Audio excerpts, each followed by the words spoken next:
Welcome to Gray Areas for April 2nd, 2024, episode 617.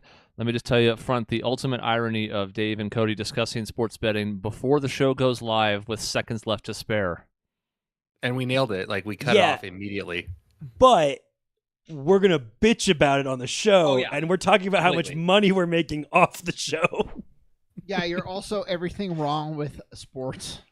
It's not. No, we're not. We're the ones who actually do fine on it. It's the advertise. We'll get to it. Yeah, I mean, like, look, I'm not going on Twitter and telling people to kill themselves when they don't win my bet. I'm like, fuck, man, I made a bad bet. That's how I am, so. Doug, let us know if you hear us out there. Okay, I was listening to the stream myself. It seems fine, but, you may be able to tell better than me. I'm here doing it on my cell phone's speaker, so... But I believe we are live. I think everything's golden, and we're going to be jumping into multiple topics today. We teased a couple of them last week, and then a new one emerged.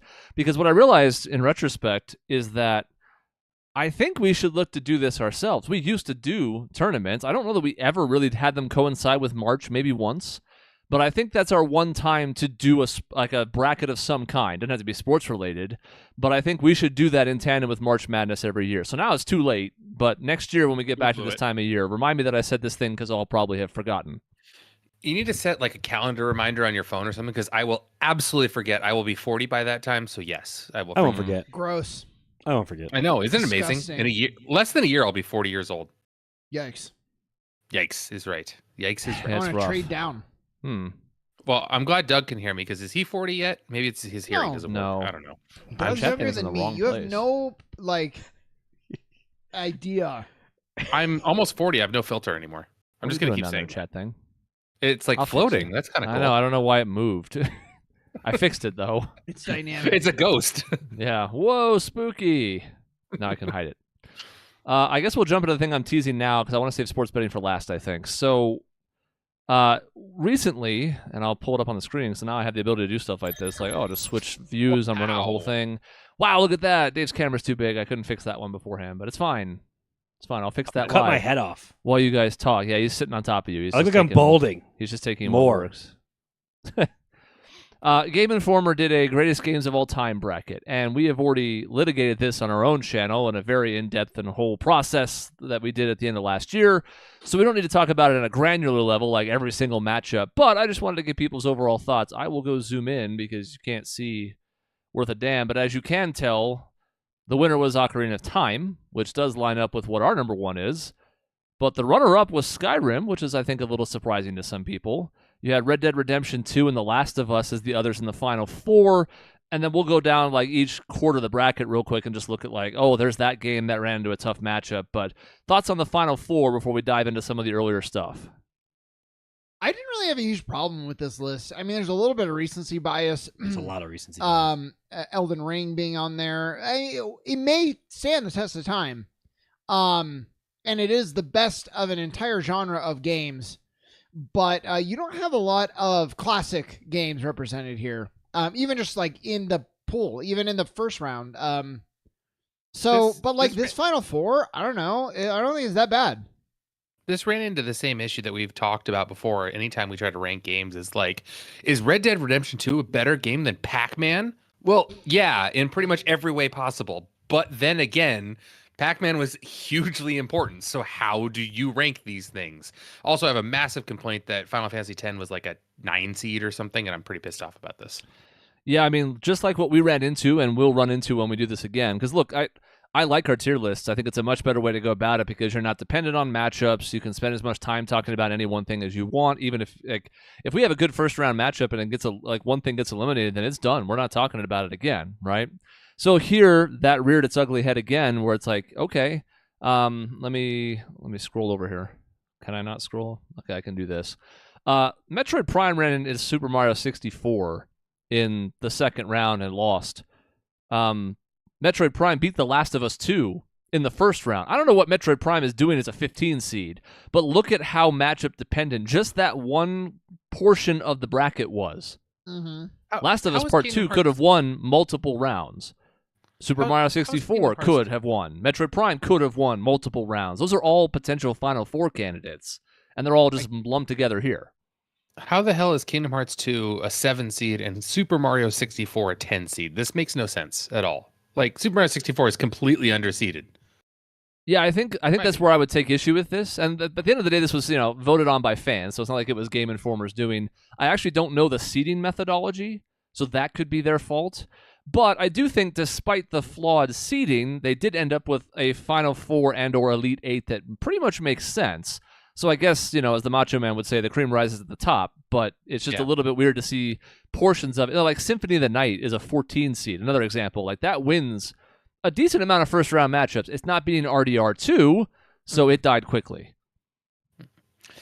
Also, Last of Us and Last of Us Part 2 both being in the bracket, I think is weird. Yeah. I mean, GTA San Andreas and GTA 5. And they did a couple Zelda, at least two Zeldas. I just think you're there's like multiple Zeldas. Yeah, there's several. I think you just clog. It was just a weird choice of games. When I looked through it, I'm like, I feel like you're just repeating a bunch of shit over and over. Like, I don't know. I know that some Zelda games are going to be better than like the other options on there, but yeah, just dumping that many on there rather than picking the best one or two of them to put into the bracket just seemed odd. So there are some classic games in here. For example, Final Fantasy VI, which lost in the first round to Spider-Man. What fans are voting on this? Personally, I don't even think Spider-Man should be on this list. I didn't have the love affair that a lot of people did. Anecdotally, I talked to one guy who said it's his favorite game ever. And I'm like, fucking how? What is wrong with you that Spider-Man, like, the story is good? Like, nothing in the game is above good.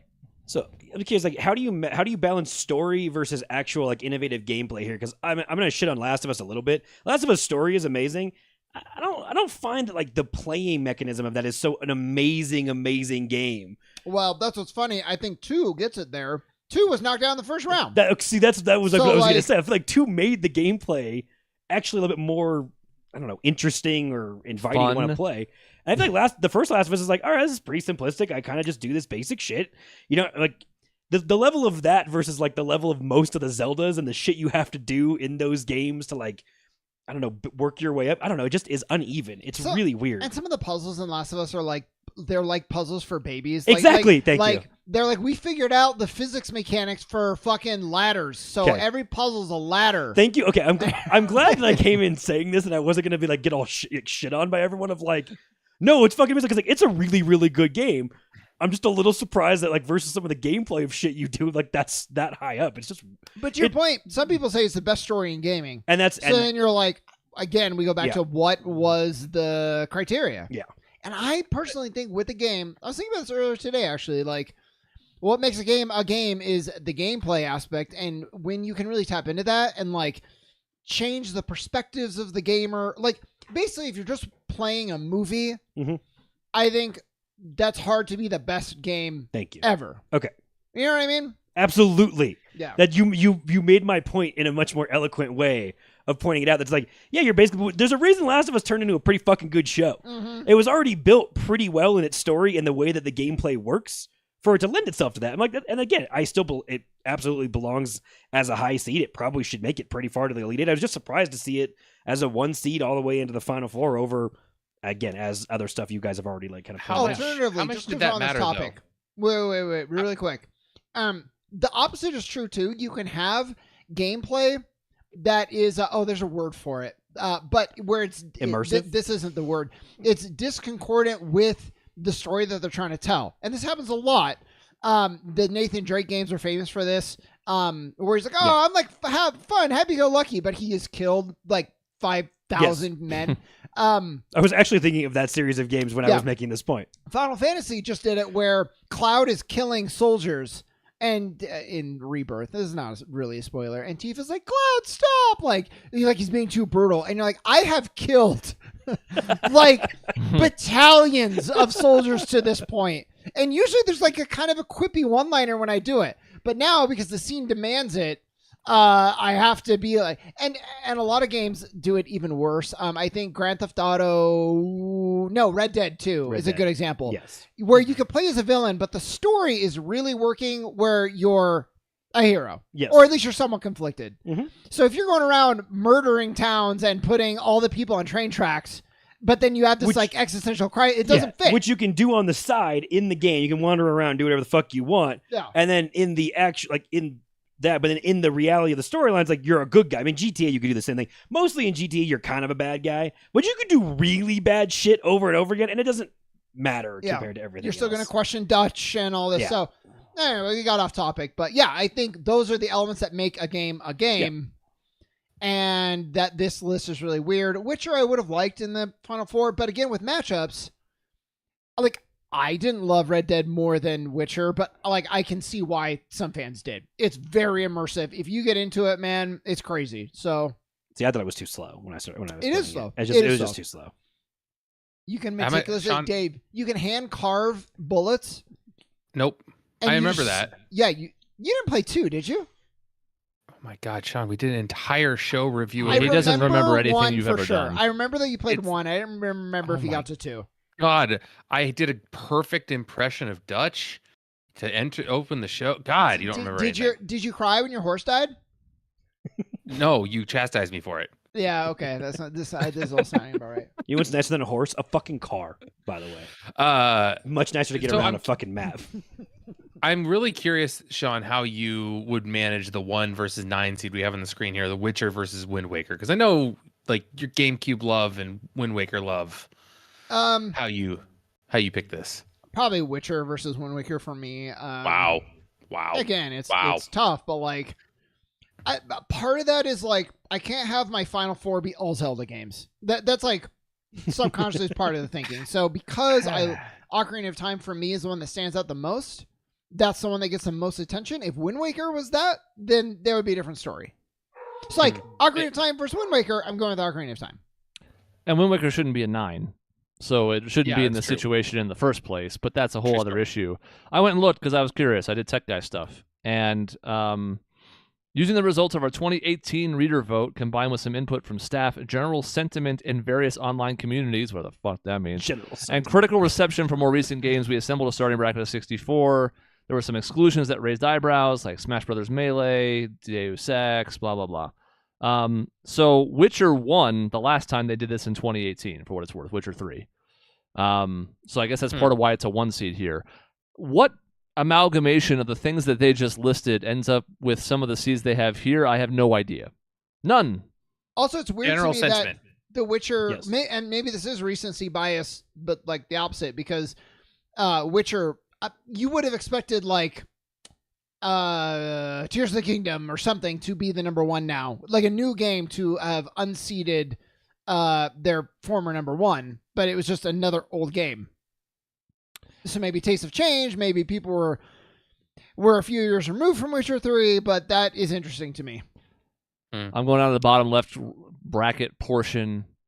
I don't know if there's a ton down here that's like super shocking. It's a little weird to see Pac-Man here. With so many other older games that I think were excluded, Pac-Man certainly had its share of influence. It was huge in arcades for a long time, but A, Mrs. Pac-Man was much better, and B, why that and not several other classic games? I don't know. And you can certainly look with a side eye at the upset of KOTOR beating Chrono Trigger. And I know, obviously, I have Chrono Trigger number 1, and we're big on it here in general. I don't know about that, especially because as good as KOTOR was then, I don't think it's held up especially well.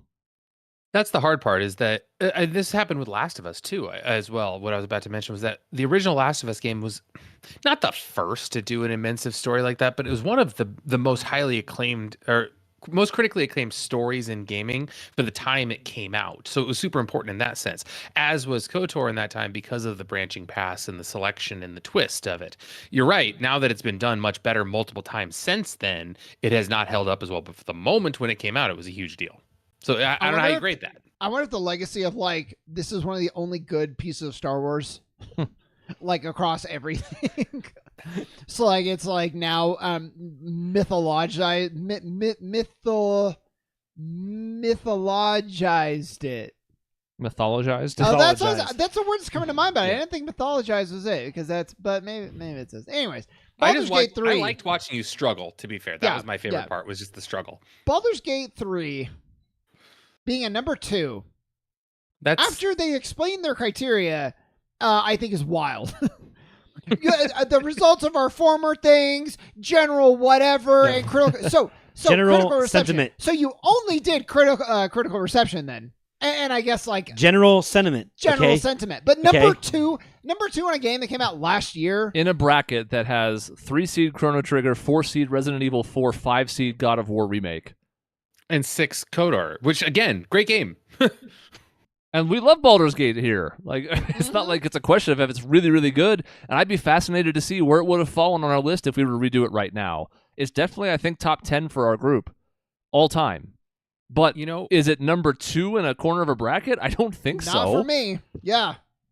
I'm a little curious to see what the 4 of us would do with this if we did our own bracket based on these seeds, how we'd end up. And I thought about doing that, and we might look to do something similar because, how are you going to make a bracket? Well, if somebody does something like this, we might just steal it.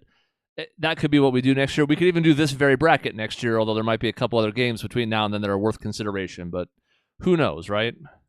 No Persona 5 I noticed on this entirety. It's there. It's on the other side. It is? We'll Okay, get I to thought It's a 10 seed. Royal's in there as a 10 seed. We'll hop across here because the bottom of this, I mean, other than the KOTOR Chrono Trigger thing, there's not a ton I take issue with considering where the seeds ended up.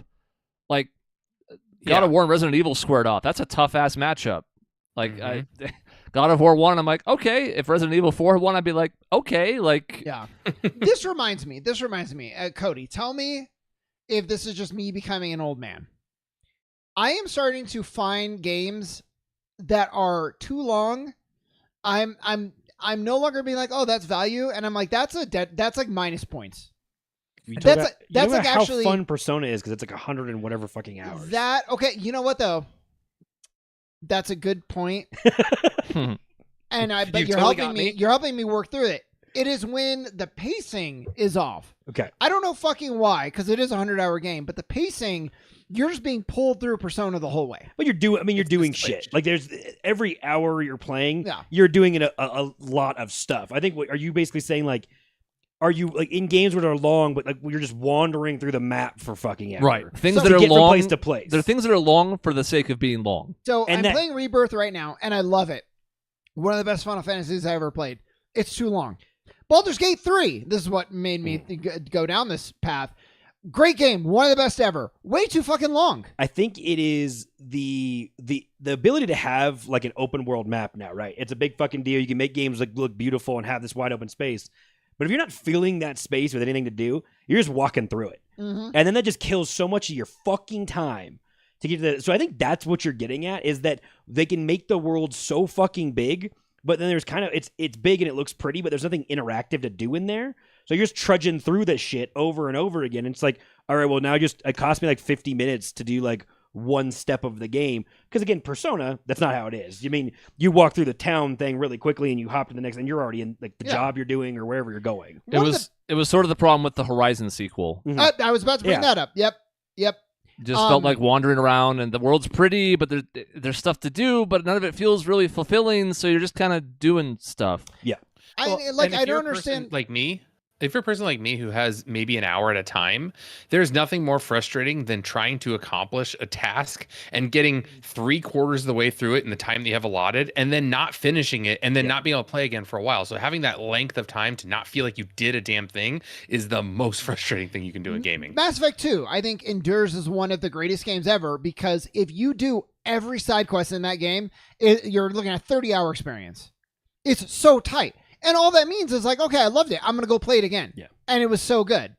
And even Persona, I beat it and I'm like, wow, I want to play that again. Persona 5, even though it was 100 hours. It's like making the time matter, making sure the pacing feels right. Because I'm exhausted by Rebirth right now. And I've heard that this is people love it, but many people have said this. Do you feel like Persona helps too? Because its length also, like if you make different choices, the game goes in a different direction, as you've kind of expressed. There's different... shit can get tweaked slightly differently. So your gameplay experience is a little bit different for the amount of hours you're playing if you replay it again. Well, Mass Effect 2 is that. Persona, you're pretty locked in. Well, I just mean like you could play a little bit different ways. You can date different people. There are some things, yes. Yeah, that's true. I think it's just more so that Persona has a very, at this point, well-refined gameplay loop to it. Mm-hmm. And it's almost two separate ones. It's your in-palace one, so you're like, all right, I got to go through this dungeon, grind it out, kill enemies, get through as efficiently as I can.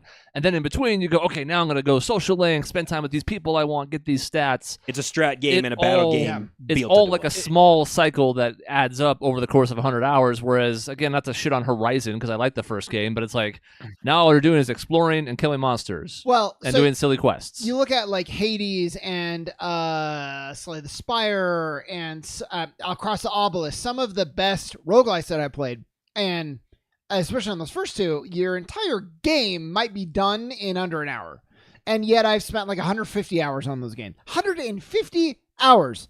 And I look at Horizon, I think it's a 20-hour story, and it felt like 1,000. Like I was just never gonna get through it. And so, like you said, the gameplay loop matters, and how you're being pulled through the game matters. And just to be long for the sake of being long, it's the worst trend. See, this is, I mean, going brother, I think one of them was on here. When I first played like the Batman Arkham series of games, I started fucking walking around for a long time, and I'm like, all right, I have to do the hot roll thing so I can hurry up and get from place to place, because I'm like, this is fucking annoying. At a certain point, I'm like, okay, this was really fun, but you're dragging me back and forth across the map, and the only way to do it is for me to fucking walk. I'm like, this game's great, and yet you're making me waste a lot of time. And this is fresh in my mind because Raya was just replaying one of them because she loves those games so much. And I'm just watching her walk around fucking Arkham Asylum, and I'm like, oh my God, you haven't done shit, and it's been 20 minutes. Yeah. Wait, there is a run mechanic, though. It's not quick enough to me. I just want to It's not remotely quick enough to me. It's not that fast, you're right. A large map game with that teleport feature is just no, fuck you. Don't do that. Because the first Zelda on the Switch fixed this, right? Because you could just start jumping from place to place. I think after you got a certain point in the game, if I'm remembering it right. I don't know. As soon as you find the towers in Breath of the Wild, as soon as you find the towers. Yes, thank you. Yeah, exactly. Yeah. So that mixes the two, right? You have to go adventure on the map, and then once you get far enough in the game, they're like, you probably don't want to waste your time looking at all this shit anymore. And it's like, that's the perfect blend of it. Thank you. Yep. I think I can count on about two hands the number of games that I have been sad to see end because I've loved them so much and they have a clear and defined story, but when I reached the near end point of that, I was like, oh man, I could do this for more. And even Persona at its length was one of those. Cyberpunk was one of those where I'm like, I've had a blast the whole time. I've done all the side quests even. I've given everything you could offer me, and I'm still like, I could have done more. Because even in some games that I've liked quite a bit, like the first Red Dead Redemption, by the end of that game, I was like, all right, let's wrap this up, John. Like, It's been a hell of a ride. I've enjoyed it a lot, but I'm ready. Yeah. Witcher 3 is very much like that. Man, this side of the bracket is a mess. Destiny 2 does not belong on this fucking bracket. Yeah. Nier Automata, which I enjoyed, doesn't belong on this bracket. Don't know if it belongs here.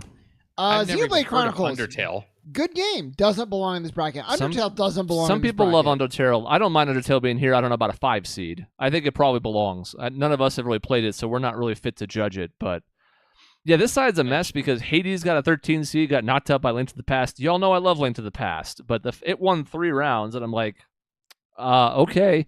And the most controversial one here, weirdly enough, was not Skyrim over Final Fantasy VII because, and this is something we can talk about once we've all played Rebirth, I think you can make the case that 7 now loses some of its luster because of Remake. But that's a discussion for a different day. The point is, some people were upset about that. A lot of people were upset about Skyrim beating Elden Ring. Yeah. I mean, it's hard too. I mean, these things are always hard because how much of personal preference goes in this. I mean, a game like Elden Ring for me, I probably wouldn't ever vote high, but that's because that's not for me. So I don't know. And I think the argument was, well, Elden Ring's just a better version of Skyrim in every way, but it's akin to the point we made earlier where it's like, maybe so, and probably so, but Skyrim was also 13 years earlier and had a much bigger impact on the gaming industry than Elden Ring. Elden Ring is like the most refined version of the Souls games, and it does some of its own things really well. It's like a phenomenal game, but it didn't iterate. And you can say, well, Skyrim's the same thing with Oblivion. It's like, yes, but there's a reason why Skyrim endured through the entire 2010s. Yeah, also, Skyrim and Elden Ring are not that similar. They're really not, but... And I feel like people who are saying that Elden Ring just refined Skyrim, did they play Skyrim? Like, they're so different. Yeah. And again, the accessibility, the being able to, kind of do your own thing, the stealth. I mean, stealth alone in Skyrim it's not really something you can do in Elden Ring. Not to the same level. And by the way, if you're making these brackets, you have to rig it so that you don't have second round matchups like Skyrim versus Fallout 3. Can't do that. That's bad bracket making. And you're making the bracket, so you could just be like, oh, actually, Fallout 3 was the 7th seed and Diablo 2 was the 6th seed, and we'll see what happens. Like, don't make that a second round matchup. If it happens eventually, that's the thing about brackets, right? Like, if two Zeldas run into each other in the Elite Eight, well, like, it's been 3 rounds, so it's going to happen eventually, right? But not the second round. I don't even know if Diablo 2 is a 7. You can maybe say it's on here. 7? I think it's on here, but a 7 might be high. Lost to Mario 3 right away, so. Yeah. It did. And then in the top right corner, this one's interesting. Bloodborne losing to Tetris is kind of funny. I don't even know if I disagree with it.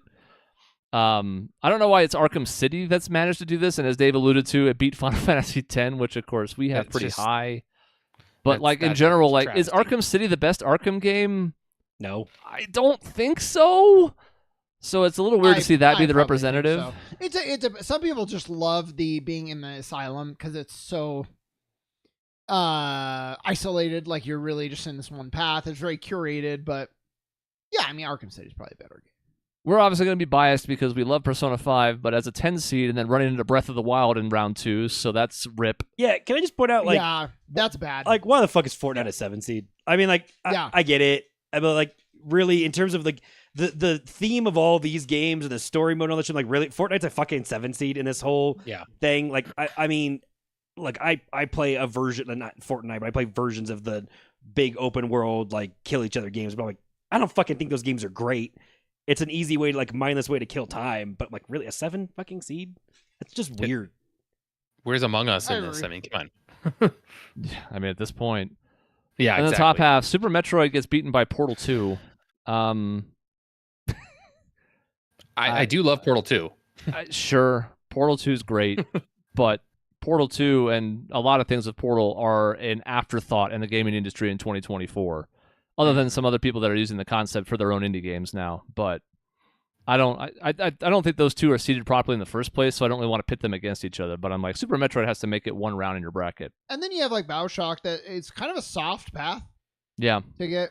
But I'm glad it made it to the Sweet 16. That's cool, but it is a pretty soft path. Yeah. Nothing against Minecraft, but again, you're not gonna. As important as Minecraft has been for the gaming industry, it's not going to do well in a bracket like this. But that's what I'm saying. Like that's like more of like a Fortnite seeding number. Like that makes way more sense. Like you can put it on the thing. It just feels that out of place. And again, if this is most influential game of all time, a Fortnite is you can make a different case for. But Game Informer labeled this. What is it exactly? Greatest game. Yes. Yeah, greatest game of all time. They labeled it that way. So they're responsible for everything that happens after that point. Yep. So anyways, that was the bracket. I ended up in a decent spot. Like we said, Elite 8, Final 4, pretty solid. They're games you expect to see there. But how we got there is a little bit convoluted. So maybe we'll do this ourselves next year as March Madness approaches. I can say that. I don't have to be legally distinct. Siri is pawing the microphone. She wants to recreate the picture from the opening. Right. Where I'm sitting there with a dog. Well, I can do that next time. I can also have them in the video clips now, so that's going to be good. I think you should have. I'm just like, what the fuck are you doing? Yeah. I don't know why this is playtime. Cody's been here for 45 minutes, and now all of a sudden something has changed. Who knows what? They just love me that much. I guess. They're dogs. You just don't know. So, that's that. Back to the 4-shot. All right. We done. Cool. So health trends. Dave, you had an article. Why don't we start with yours? Because I think it's the most interesting. Good Lord. Do you remember it? Okay, I'll start while you find it. So it's been interesting. I texted the group because I found a couple articles in a row that was like, what the fuck are we doing with health like research? So the first was more and more now they're saying like wine and certain alcohol, even like bourbon. There's a case. For a long time, they were like, bourbon, there's all these like minerals and it's really good for you. And wine is antioxidants, and all of the research is like, yeah, but like it's alcohol. You really just shouldn't be drinking it at all. You could find those things in something else that doesn't have alcohol in it. Right. And it just doesn't even seem that that complicated. is like it. What they've been trying to do is say it's healthy. And the reality is there are some silver lining things you can take away from wine. But I'm getting my camera adjusted. Overall, it's not healthy. It's just alcohol. It's just toxin. It's poison for your body. And if you do it every day, it's really, really bad and for you you. like alcohol. Yeah, I enjoy drinking it. But you're It's not nice going to say sometimes. that it's like, oh, look I'm being healthy as I drink an old fashioned. When I looked it up, Yeah. I'm waiting for Dave. I was just gonna say when I looked up the the research, I'm like really because I was enjoying like a glass of bourbon like on a nightly or every other nightly basis. It was really nice. And I looked up, I was like, that's too much. And I was like, okay, well It's also now like- it's like once a week, and that sucks. Yeah. but- Also, one beer, like even a light beer or whatever, versus one like drink Yeah, of bourbon. Like that's the fair. alcohol discrepancy between those things and the percentage of it is fucking insanely different. yeah. So there was that. But Dave, I'll let you say a piece before I go to my next thing. Yeah. Well, the thing is, those studies generalize so much, and I think we forget that human beings are so unique. Every person is their own person. So the idea that says, well, a glass of wine every day is great for you, except you can't just generalize that. There are, cultural factors, there's physical factors, there's, your own history, health history that plays a factor of that. So when you try to say like, yes, wine is good for you, that is such a blatantly false statement because you can't apply it to everybody. Yeah, I also it's feel all like- about the right amount for you. I also feel like Sean pointed out, is like, who the fuck's funding these studies? Well, yeah, and we'll get to that even more. So, but it's something, Dave, that I agree with, but then I also I don't know, don't agree with. It's not really what you said, but it just reminded me there was a I found my article. So it's like He's just gonna keep talking. people are saying with alcohol, for example, like, well, you're saying it's bad for you, but like, if it makes you happy, that is important to your health, and it's like, okay, like you're right, but we're saying at the baseline, consuming poison for your body is not good for you, and to say I gotta have my wine tonight because I need my antioxidants, that is flawed. Now, yes. I'm not saying don't drink. There are reasons to justify it and whatever. And yeah, enjoy your life. But don't try to also spin it like, well, actually it's healthy because of my mental health. Well, Not exactly. I mean, if that was the case, If I'd you just could- eat cheeseburgers for every fucking Yeah, meal. exactly. if you get into this, you only can consume things that are going to help your physical stature. You become Chris Traeger. And then look what happened to him where he was miserable. Like, Yeah. it just, you cannot only focus on your physical health. You have to be on your mental health as well. I agree. Well, so my article led into, so that was one thing of research. And then I found this, and I thought was hilarious. Intermittent fasting, okay?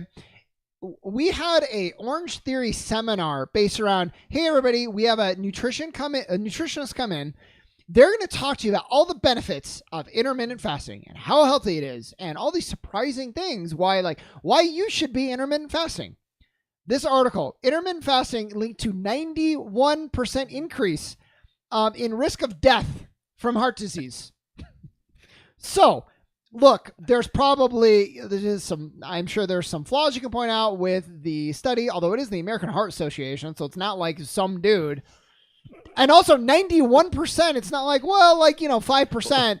And that's a lot. Sean, are you saying that the people who know about hearts are telling you this is bad for your heart Yeah. and you should listen to them? So, and the biggest thing that you could point out is if you're studying people who are intermittent fasting, a large majority of people who feel the need to intermittent fast are probably not super, super healthy people to start with, right? They're people who are wanting to diet to lose weight. And so the people who are already maybe in this demographic have a higher link, sure. You mean fat people? But at Is the that what end of you're the getting day, at? 91%, that's huge. And so this thing that you've heard for years is so good for you and it's so much better. And it's great for your body and it balances the sugars and and it kills you. 91% greater likelihood. It's just insane. And so it just goes to show you can't trust anyone. Whatever you're doing for your health is meaningless because we're going to find a study that comes out. Milk, is it good? Is it bad? Verdict's out because I've seen research that goes both ways. So Again, that's the whole thing I was saying earlier about just finding what works for you. There are a number of things that your body does react to differently. If you have a gluten allergy versus not, if you're lactose intolerant, there's so many things that people can say, oh, it's a superfood. Except if it sucks for you, don't do it if it sucks. I don't know. That seems that simple. I have a nutritionist friend who every time I reference superfoods constantly because it drives them crazy. It's like there's no such thing as a superfood. That's the stupidest. That's just marketing. If something was actually that good for us, wouldn't like every company or heart association thing be like, eat a bunch of this shit because it's a superfood, man. And then exactly, and then shouldn't like every company be grabbing that and being like, no, buy it from us. We can make so much money because you should buy it. I'm like, look, we live in a capitalistic society. I'm pretty sure if something was that amazing, someone would monetize the shit out of it, and it would be shoved down my throat in every meal I had. Well, but then these companies are like, well, yeah, why isn't it doing that? They say it's big pharmacy. Oh, they're pushing it down, because it's too healthy, and then they're losing money. You see, I love listening to those infomercials. I will every time I'm on the radio. I think they're so interesting.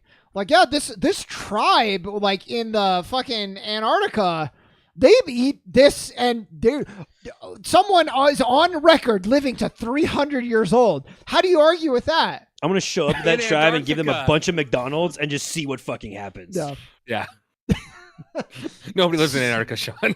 Yeah, I understand, Dave. That was kind of my point. I just couldn't get over that part of it. It was too funny.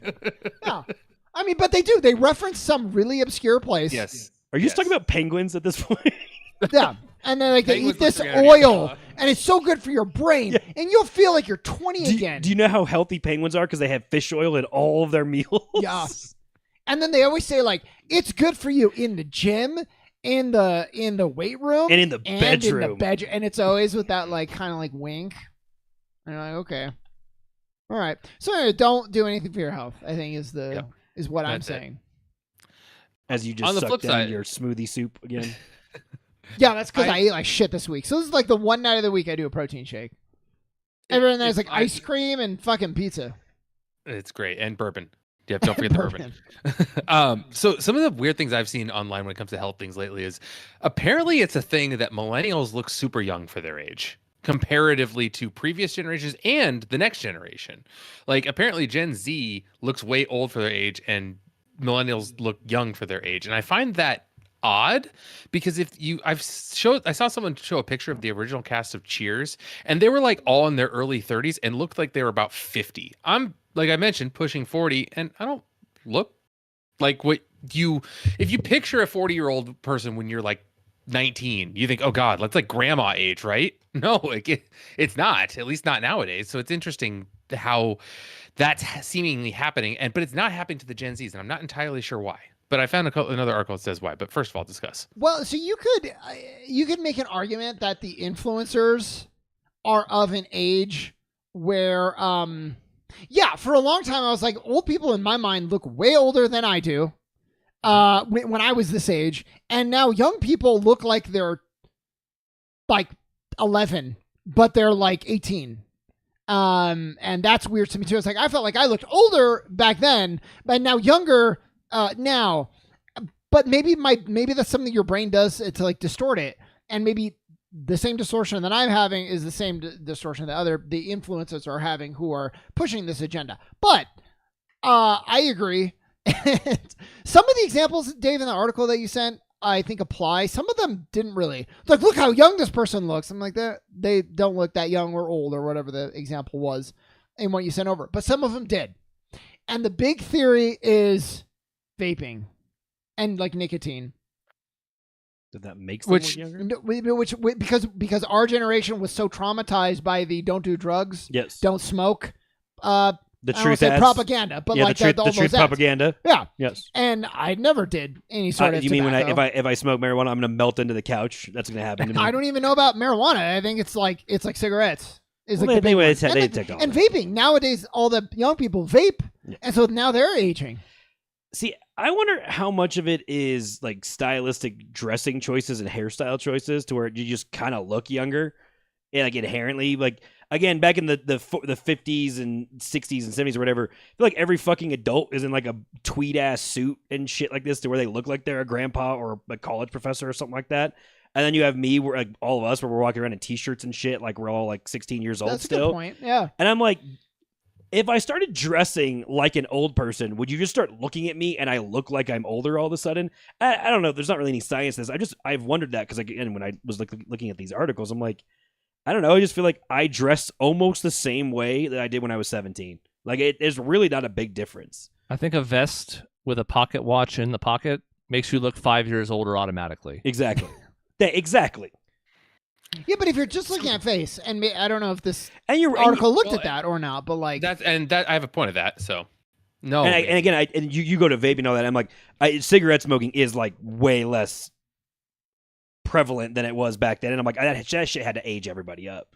Being around secondhand smoking like nonstop, that just wrinkles your face and fucks you up right away. And also, for the most part, our generation, for the most part, a lot better about sunscreen. Yes. Like, hugely better about sunscreen, not just like going into, especially tanning beds. We don't do much tanning beds.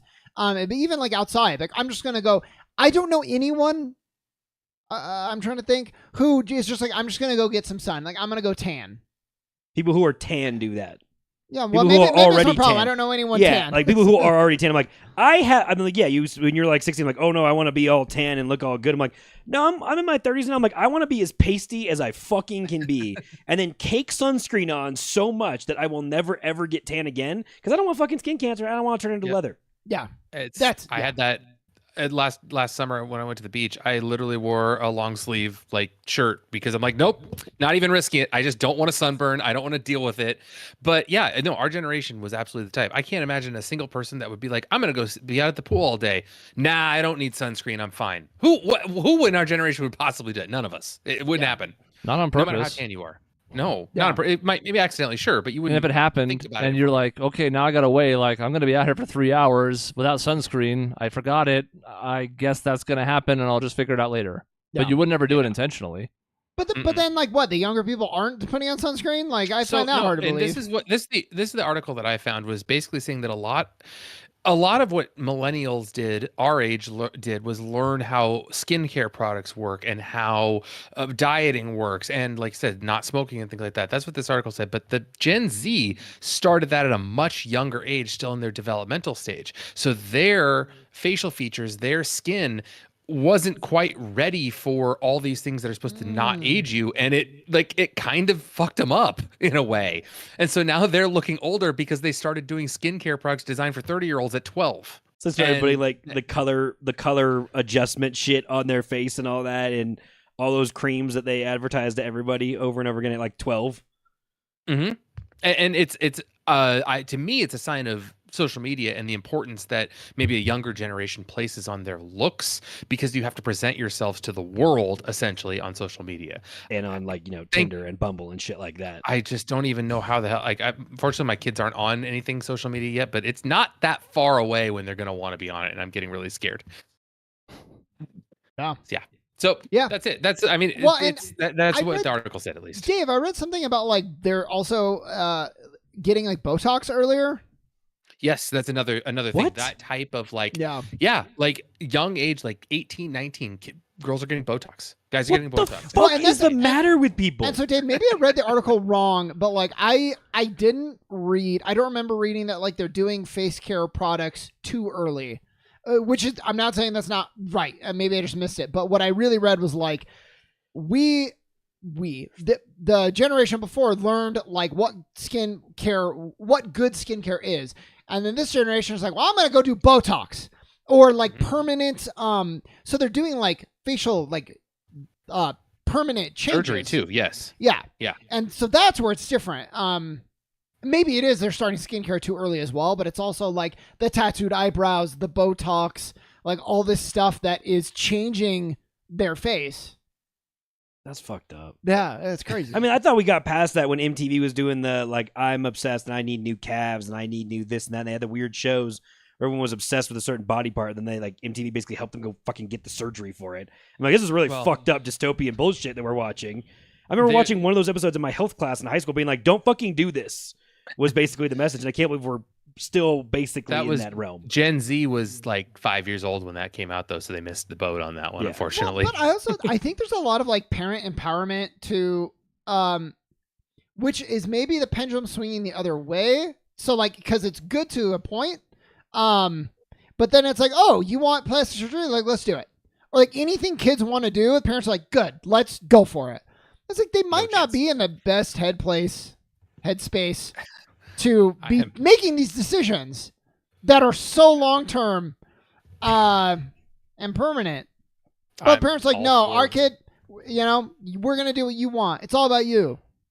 Yeah, that's a hard thing because I'm all for letting kids be, do what they want for the most part to find themselves. But man, you start talking about long-lasting impacts before you're 18. That's a rough subject to get on because you don't know what you want when you're a kid. That's not anything wrong with kids. It's just you're not mature enough. I know you're not. I don't know what I wanted. And then when we have laws that make you not be able to do shit till you're 18 or 21, so your fucking brain is developed enough to make the logical choice. When I think of what I wanted when I was like 14.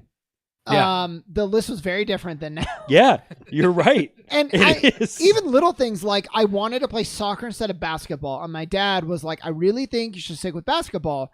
I'm really gonna insist. And I was so mad. And I look back, I'm like, I'm so glad he did that. It was a better sport at the time. It was a lot better run, better structure, better people. It was what I needed.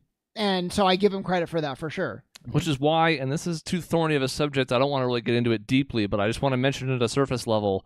The idea of gender reassignment surgery at a very young age is also troubling for me. And obviously, this is not to take an anti-trans approach. We're not trying to be J.K. Rowling, but nope. Sean's hero. If a child who is 7 might very well know that they may have been sort of just born into the wrong body, that something's not right, that there's just something about the way society and how they conform to it doesn't match up. But boy, I hope they're right at 7 and they've got it all figured out because the prospects of what that's like if you're wrong is petrifying. Yeah. So it's I don't know what the age limit should be for that, but it's to the overarching point where it's there's a reason why there are these thresholds for certain things, and it's because you're probably not ready for them at a young age, and that's why Botox should probably be off the table for 18-year-olds, but now you're talking about a problem of rights versus freedoms versus restrictions. It's a whole thorny issue. Well, you don't really have any rights when you're under 18 in the first place. I guess. Yeah, you're not supposed to. You're really not supposed to. The government doesn't give a fuck about you when you're under 18. Kind of. But you can get a driver's license and you can have a job as early as 14 in some states. Right. And, I don't, where do you draw certain lines? I didn't know that. I didn't know you could work at 14. I learned that last week in trivia. My first job was my sophomore year of high school, so right around there. It's pretty young. That's pretty young to be. I don't even think it's bad necessarily. I got paid $6.75 an hour. It was great. Love minimum wage. $5.55. $5.15 was my first job. $5.15, man. $5.15 right here. See, in California, we were a little more progressive, and we jumped it up a little bit. Yeah, and to be fair, I also would have been $5.15 like the two of them, but I worked for Bash's, and Bash's made a point of being we pay above the minimum wage, so $5.55 was wow, whoa, Bash's, cool. McDonald's was fuck you, minimum wage. Yeah, I worked at Bash's for $5.15. No, Smith's, because if it was Bash's, I would have been in Chris's camp. Right. I was Smith's, and it was $5.15, and then at Sonic they paid $5.50, and you got tips. Do you know tips? Even though it's $1 or 50 cents a car, how much more that is than $5.15? Yeah, it's crazy. Are you saying when you get a tip that's 20% of your hourly wage on the car that took 3 minutes to take care of, all of a sudden you're oh shit, tips are awesome. And Cody, 3 minutes? No way. 45 seconds. Were you on rollerblades? Could you get there quickly? No, I've told the story before, but I refused to do rollerblades. I ran though. They made me run. They're if you're not going to roller skate, you have to run, thinking that I'd be fine. Did you ever trip and spill someone's food when you ran? No. Fuck. No, this is everybody always asks me this. So I ran, and I was faster than the people on roller skates, and I never had catastrophic fucking failures where I slip and all the drinks go up and land on me, like Maisie did. Then what's the fun in this? Because I got to run, I made a lot of money. The point is, it's crazy to work a shift and have enough in one night for a video game.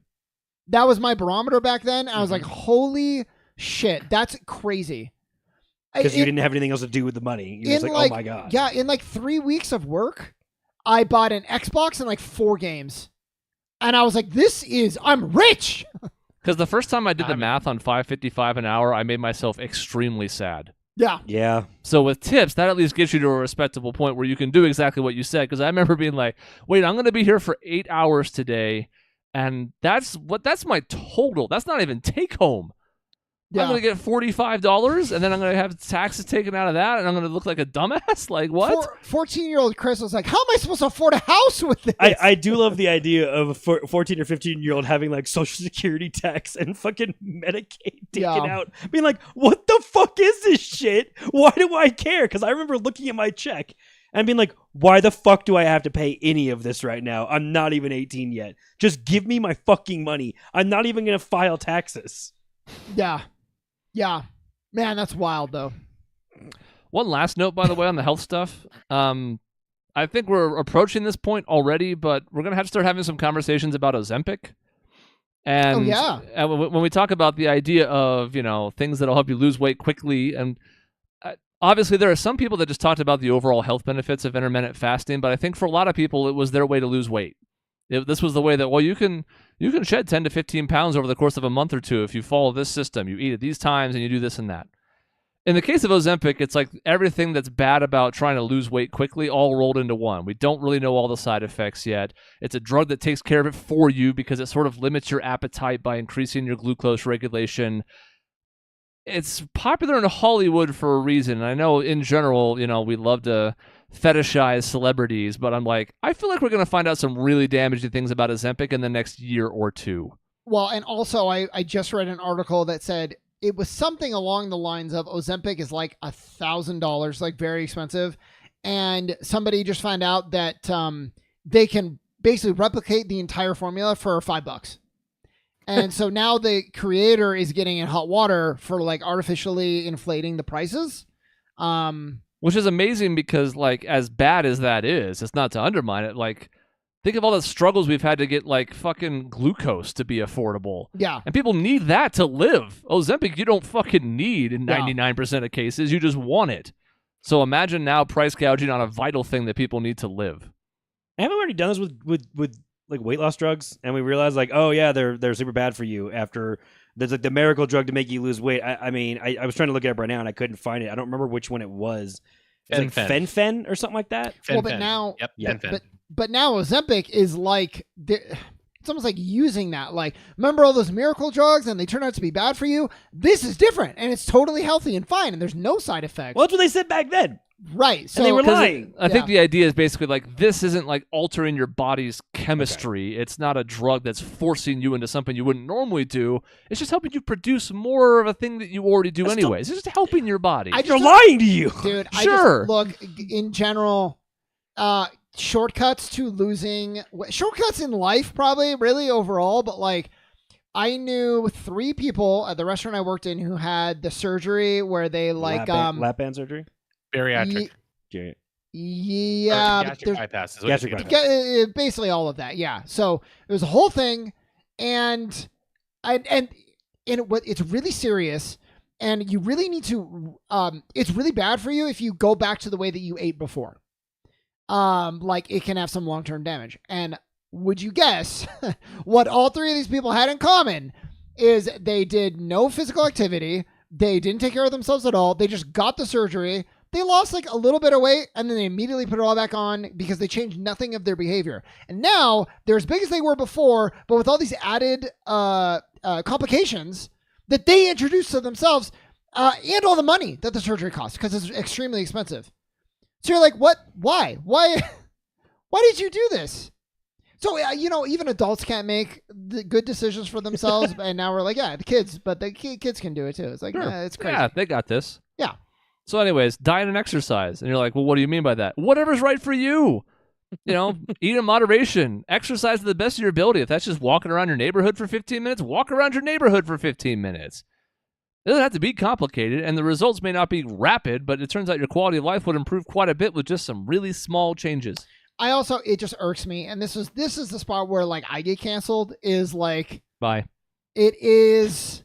I understand for some people it is harder than like the different body types, mesomorphic and endomorphic and whatever. But at the end of the day, there is like a science to it. It is like a deficit of calories. Like, don't starve yourself, but it's deficit of calories versus like exercise that you do. It's all net calories. And so people are like, yeah, I've like dieted and it's just never worked for me. It's like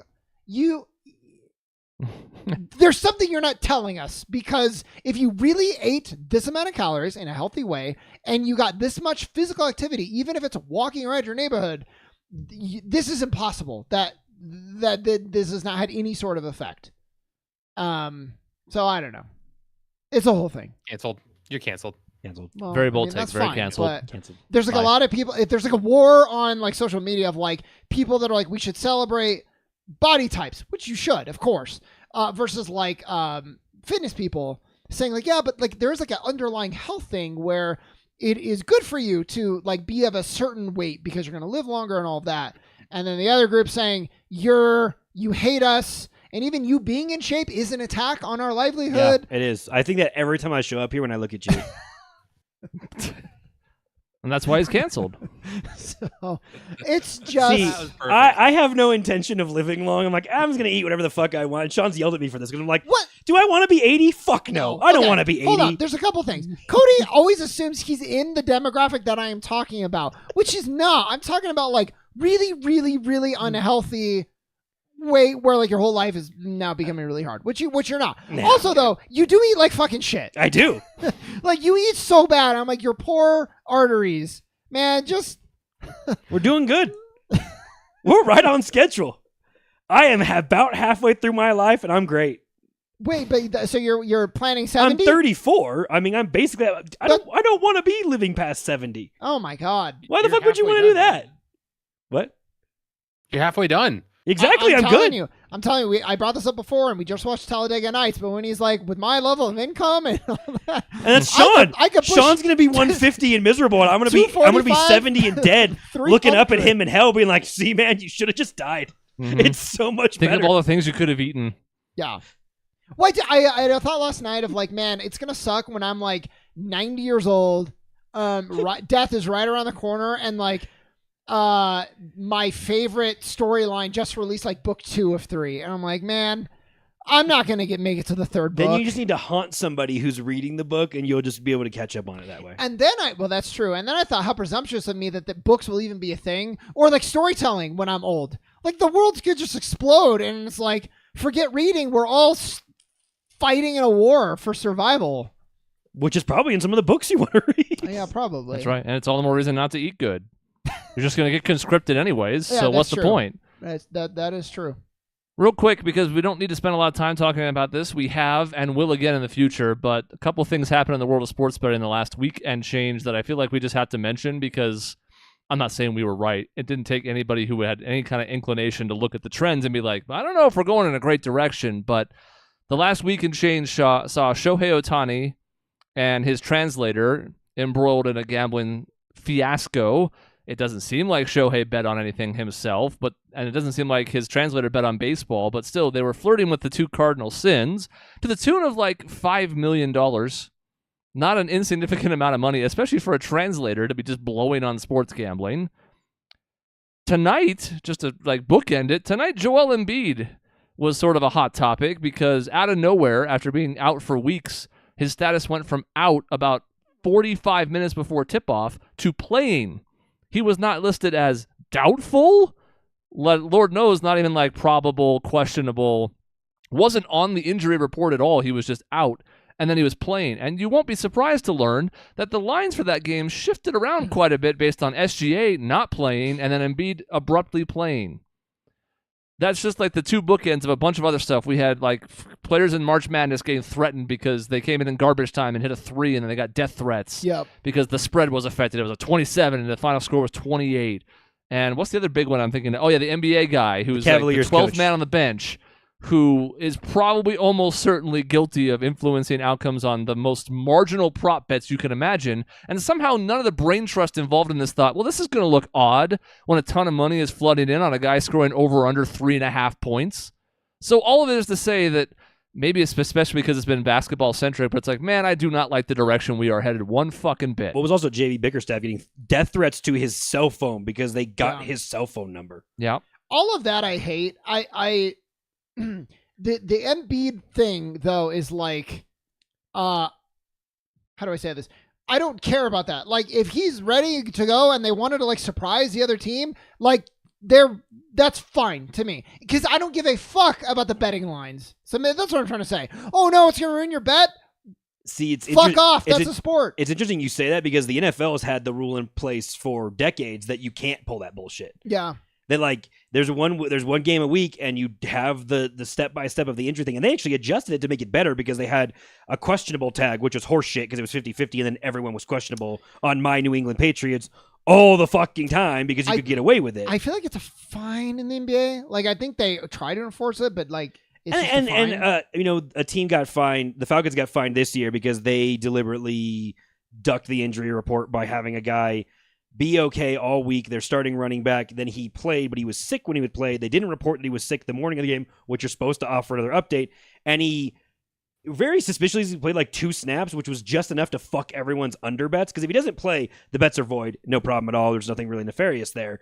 But by playing him in the fourth quarter for 2 plays, you technically fucked every prop bet. And sure, the coach is like, well, I don't care about that. But it's like, but you realize it doesn't look good, right? Do you have any idea, like, with the sponsorship shit? And because you're right, like the balance is, shouldn't you be allowed to run your team the way you want and surprise a team that someone's playing all of a sudden, regardless of sports betting? So I think that's my point, but you bring up a good point is if Embiid was held. So I remember Steve Kerr in finals, I think one year. I forget which player it was, but he said they were out and then they played. Yeah. And they're like, why did you do that? And he's like, because like it was smart. I don't like, isn't this competition? Like, what do you, of course I did that. If you're arguing, well, the Embiid thing happened in order to try to get a leg up on bets, and that was the intention of doing it this way, well, then, yeah, that's bad. And that's not what I'm insinuating. It's saying you should be on your team how you want. You want to surprise the team, you play them. I mean, shit, high school fucking sports do this all the time. Like, you never know who's fucking playing unless you know that some kid got hurt or whatever. You're in for whatever you're in for. And I also think at the highest level, it doesn't fucking matter. Exactly. I know you're going to have a specific game plan for that night that the coaching staff has come up with, and you're assuming without Embiid, so you're like, all right, we're going to do like these rotations and this to backside help. But it's not like Joel Embiid plays, you go, what the fuck does Joel Embiid do? Yeah. What are we going to do against him? It was Exactly. like he's going to shoot mid-range jumpers, he's going to post play, rebound, foul bait. Like, we know what Joel Embiid is. Him playing is not like, whoa. Your in-game adjustment is like, oh yeah, we kind of know. It's not like they signed some secret player who's now the greatest player of all time to show up and like cheat the system.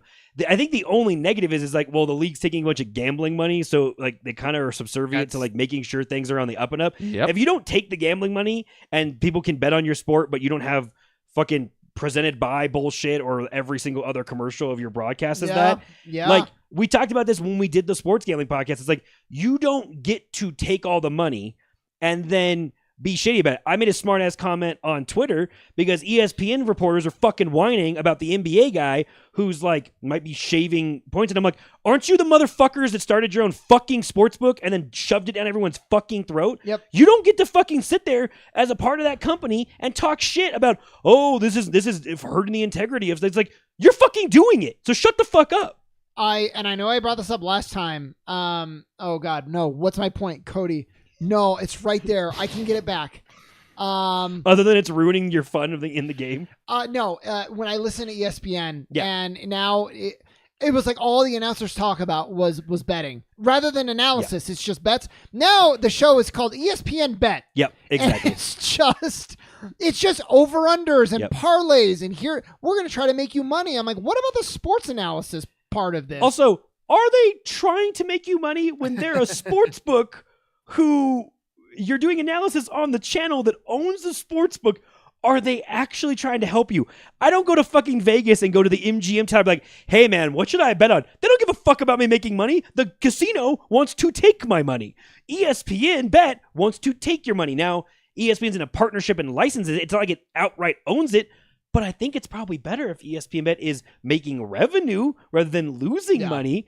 So it's like, why the fuck would I trust anyone on these fucking TV things? Again, to Dave's point we were talking about before we got on the show is I'd rather listen to a random man on Twitter who shows me proof that he's winning his fucking bets and be like, that man wants me to win money because he's a regular guy like me. He has no stake in the game. Exactly. He doesn't care if the sportsbooks win or lose. He just here's what I'm doing. And the thing is, any sharp bettor is not going to fucking watch ESPN Bet. It's to get the dum-dums who have the app on their phone and don't know how to fucking gamble correctly to bet. Be like, oh yeah, sure, I'll take the 3.5 line. And then it's like ESPN's like, oh, guess what? Somebody's out. Sorry, the line's now 7.5. You got fucked. I think it was Draymond who said like basically like announcers and people who do like sports talk should be limited to like players. Yes. And I think that is sometimes I like his points. I think that is so moronic as to be ridiculous. And it is like you just said, the everyday people like us who are actually analyzing. That's why I have so much respect for like JJ Redick. Yeah. It's like you're still getting analysis, and he'll just talk about plays I don't even know the name of. He's like referencing certain actions and stuff in basketball. Floppy. I'm actually like learning along with all the analysis and just talking the game. And should be noted, his podcasts with LeBron James are excellent. Yeah. They are required viewing for basketball fans. Yeah. They are that good. Need to follow that But one. to your point, like Draymond's point is especially stupid because we are flirting with a very dangerous line right now because any individual prop bets on players are going to get them death threats no matter what happens. If you put the line at 26.5 for Devin Booker and he scores 27, some people are going to be pissed off. And if he scores 26, some people are going to be pissed off. There's literally nothing he can do to make everybody happy in that scenario. And this is just an extension of what we saw as fantasy sports proliferated everything in the 90s and early 2000s. Then, if your player underperformed, you would have people get pissed at them. Well, I have you on my fantasy team and you suck, so that sucks for me. You didn't really see people get pissed off if another team's fantasy team had a player who went off. Like, you might grumble about it, but you didn't send death threats to them. Now it has a direct financial correlation. And again, the prop bets make it so that you cannot win. All you can do is play, but someone's going to be fucking pissed at you and send you death threats. So what a great scenario we've set up for everybody in our sporting world now. And That's where the problem is when the teams are sponsoring, and that's what you guys have talked about before. It's when I can have the Phoenix Suns Twitter posting, what do you think Devin Booker's going to score tonight? Over 26.5? It's like, God, you are so you're not even insinuating this is okay. You are basically telling people that, yeah, you got to do this. Like, this is what we want you to do. And then when you lose, you feel like they led you astray almost. And I like sports betting. I'm sitting here hoping that Keegan Murray scores one more point. But if he doesn't the rest of this game, I'm not going to go put him on Twitter and be like, you cost me $75. No, because it's gambling. It's fucking gambling. That's the other part. I have a chance to lose. That's why I'm like with Embiid coming back. It's like, oh no, he's ruining my bet. It's like, well, that's what you signed up for. It's gambling and shit like that can happen. Alternatively, it's much more acceptable if like some star player blows out their knee in the first play. Like shit happens and you are guaranteed nothing. So fucking shut up. Yeah. But maybe I'm being sanctimonious because fucking gambling on events goes back to like a tale as old as time. Colosseum. Like Roman Empire shit. Yeah. Yeah. The gambling in itself, I don't think is inherently evil. Like I was just saying, like I've told you guys, I enjoy sports betting. I always kind of have. I don't do it a lot, and I certainly don't do it in anything I can't afford to lose. But it has also, there are times where it's like, hey, this may be a little bit of money. In the past 2 weeks, I was telling before the show, I made enough money to buy a video game. Great, cool. Now I don't have to spend that out of money that I would spend on stuff for my family. Like, that's just how it works. But also, I'm not going to be freaking pissed off if I'm like, oh man, I lost $500 in this game. I can't tell my wife. Like, that is addictive behavior that needs to be fixed no matter what the addictive behavior is. And the problem is when the sports leagues themselves sponsor it, that means people think it's okay to do more and more and more. And that's where we want to ride. I think it's just an extension also, when the poker boom happened in the mid-2000s, we talked about bad beats, and nobody wants to hear a bad beat story. It's the same as a fantasy sports team. Nobody wants to hear about your loss in the playoffs. It's even worse now with micro parlays. I'm so fucking tired of seeing a post on Twitter where it's like, I bet on these 12 really niche fucking things that are all like 90%, but the 12th one didn't come through. And it's like, yeah, that's how fucking probability works, you absolute chode. Yeah. So, yeah, you had 11 of the 12. The whole reason they get you to make that bet is so you lose the 12th, you fucking idiot. Yep. Mm-hmm. Never mind digging further into, by the way, FanDuel and DraftKings payouts on parlays and matching it to what it probably actually should be on a 3-team parlay. Oh, yeah, their margins are huge. It's fucking awful, and your return's actually not that good. Yeah. I bet $2 on them, and I'm like, cool, $2 against a 10-1. I don't care. It's $2. It turns into 20. It's like a scratcher. Big fucking deal. Betting any substantial amount of money on a large parlay is like the dumbest fucking thing you could do. Oh yeah, that's so funny. $5. All $5 this is sweaty. it reminds me of like when Maisie tries to tell me a dream. That I relate this to Chris reading about parlays that almost hit but didn't quite. It's about the same as Maisie being like, "Oh, let me tell you about my dream last night." I'm like, "What if we don't? What if you don't tell me at all?" And I mean, like looking a couple months ahead to kind of mostly close this out is I am really nervous about the NFL draft and the NBA draft because that's already a world in which there's no like it's not someone wins and someone loses. It's all misinformation by teams and everyone and all that shit. And we can bet on it. And Shams already really did something that I straight up think was illegal last NBA draft. Yep. With Stadia, we're reporting for Stadium and reporting for Fan doing all this bullshit. And then I personally think he inflated the line on the number 2 pick and fucked a bunch of people. And that was super shady. And he just got away with it. Now ESPN is sponsoring its own shit with its own parlays and own bets of the fucking drafts that it's going to have on its airways in a couple months for the NFL and NBA, and we're going to get all this shit to where it's like, well, who's going where in this and that, and we're going to get fucking diluted into this one day it's going to be plus 500 for this guy to go number 2, one day it's going to be plus 500 for this guy. Someone's going to make money, someone's going to get fucking like ruined by these bets, as the reporters themselves are like, well, maybe he's going to go there. Also, this post on Twitter is sponsored by ESPN Bet. Make sure you know that the lines are plus 200 and plus 150 for these two guys. It's going to be a fucking disaster. Yep. And I'm just waiting to get through the summer when we get, because the NFL drafts in a month and the NBA drafts in a couple months after that. I'm fucking terrified. Like we're going to catch on to this. As again, these same reporters are whining about player B on whatever team who may or may not have manipulated his own lines because he left the game with an eye injury or whatever that no one can verify when he got poked in the eye. It's like, and you're not going to do similar bullshit with your company as you say all your Twitter posts? There's one clip, and it's just one clip, and there could be any number of reasons for it, but when he banks in a 3 late in garbage time in a game and he looks embarrassed about it, not in the like, oh, like that's so funny, I didn't mean to do that, haha way, but in the mortified, I just fucked up a bet way. Yeah. Mm-hmm. I think the NBA has a real problem on its hands, and it's going to seem like nothing because it's a bench player who means absolutely nothing to the league. There is more going on under the surface right now. Yeah, but those are also the players on 2-way contracts that have every incentive to do this shit. Yeah, because Kevin Durant or whomever, LeBron James, doesn't need to do this. They're a made man. They've got endorsements coming out the ass. Yeah. They're unreachable for sports bettors. But, you know, if it happens to the 12th guy on the bench, it could also happen to a rotation guy eventually. You could get to, like, fucking, I don't know, Eric Gordon, just to name a Suns example. You want to know what, though? You're totally right, and I agree with everything you said, except I think of Michael Jordan, who was betting fucking nickels and millions of dollars, biggest fucking name on the planet, and is like, I want the money in your pocket and all of that. And that's the accusation going on with Shohei, who signs, millions and millions of dollars, has millions investment or advertising and sponsorship deals, which is like, if you do this, you're going to lose all that money. And it's like, so are you an addict or are you not? And it's like, that comes down to personality. You're right. There could be a major player that does this at some point because they have an actual like addiction to gambling. It's less likely. Yes. But more than likely, they're going to do that themselves than get picked off by people who are trying to fudge the lines and pay them off to do it in the game, especially late, with prop bets and shit like that, where it's the easiest thing to do because the player is in control of his own prop bet and not the team's victory. It would be surprising for those type of people to get it picked off versus you're just an addict and you want to do it compared to someone influencing you and paying you off to do it. Yeah, but man, I don't know. Like I'm thinking, this is maybe too hypothetical, too much conjecture, but we have people in the country who make so much money. So if you have Jeff Bezos and he's like, man, you know what? I really want the Suns to finally win a title. I've been a Suns fan my whole life.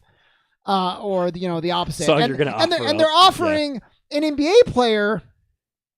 I mean, Bezos is a multi-billionaire. Mm-hmm. He's like, hey, here's a cool billion. Never mind the fact that the owners of these teams are billionaires and could try and buy people off. I mean, you could just jump to that thing as well. We just saw today with the story with Matt Ishbia. He's got those comments that were recorded where he's basically denigrating the owner of the Cavs, Dan Gilbert, and it's like it doesn't change my opinion of Matt Ishbia, not because I'm a Suns fan or I'm deluded, but because I'm like, yeah, he's probably an asshole. I think almost everybody with money is probably an asshole, especially in a hyper-competitive field. I'm not shocked by that. You don't make it there without it. Most of the time. Almost have to be to get to that level. So, okay, I'm not thrilled to see the comments, but I'm like, yeah, probably. I didn't think he was a saint. It's not like, oh, well, this guy's really nice. Robert Sarver was a dick, but this guy's probably never done anything wrong. I don't believe that shit for a minute. Yeah. And Sean, I think you're right. Honestly, like, I mean, because we're 2 years into this right now, 3 years into this. What the fuck is it going to look like in 15? Like, is the government going to step in and be like, all right, this was a terrible fucking idea. We're not going to do it. And I think Chris mentioned it earlier, is the NCAA doesn't want prop bets on players because they're getting death threats one way or the other. Reason. Multiple states already didn't do it. We don't do it in Arizona.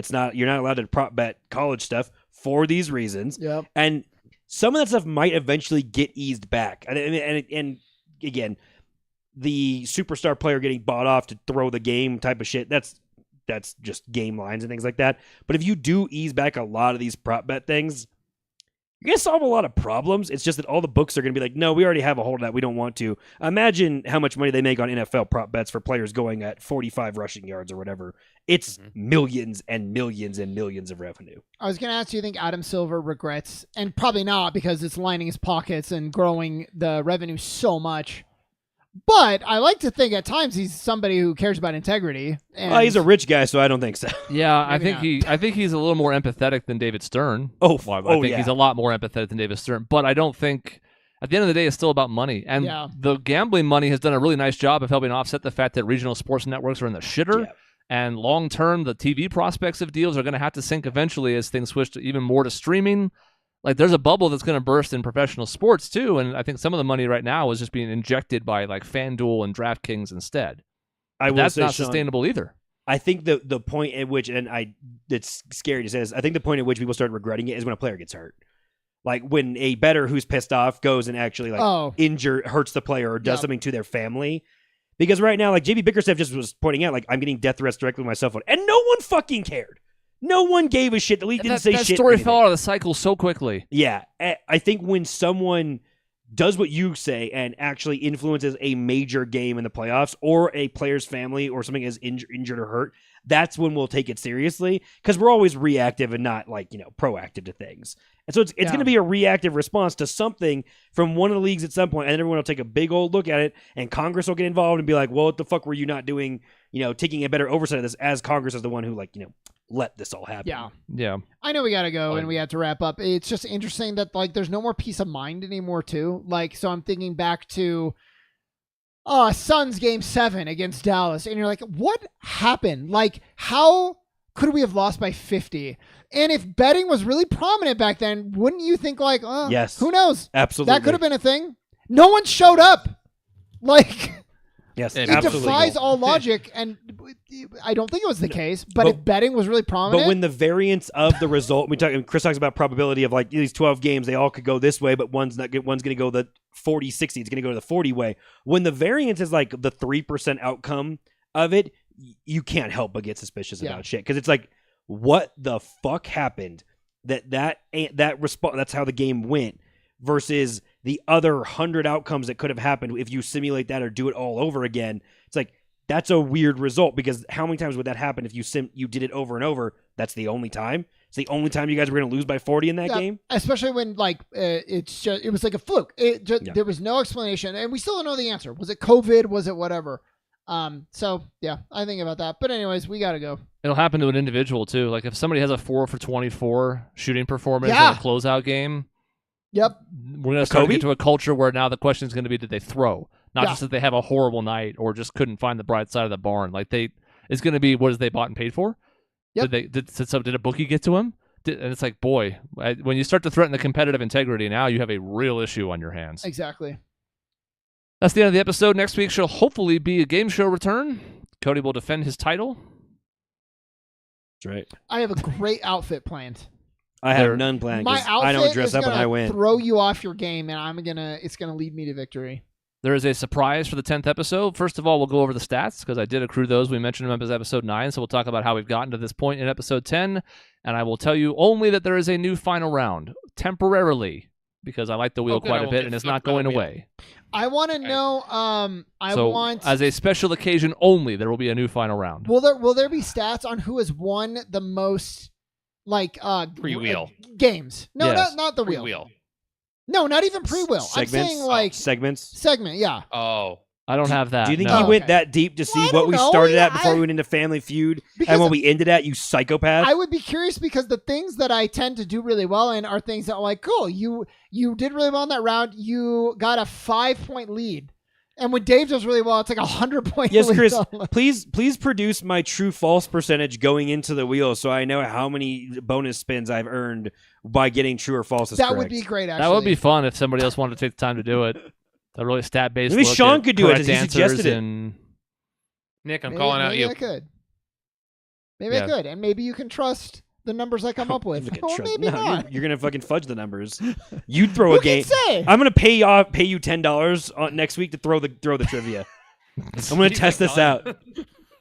I like the idea of you reaching over out of the frame too. Like you can see the money being Yeah. exchanged. Yeah, you see the $10 in your hand and be like, And it pops into Sean's frame. You're like, what? What? Yeah. So that's next week. Thank you for watching or listening. As always, we appreciate it. In between episodes, you can find us at our website, grayareas.live, or at Gray Areas Live on YouTube and Facebook. And no one uses Twitter. We'll see you next time.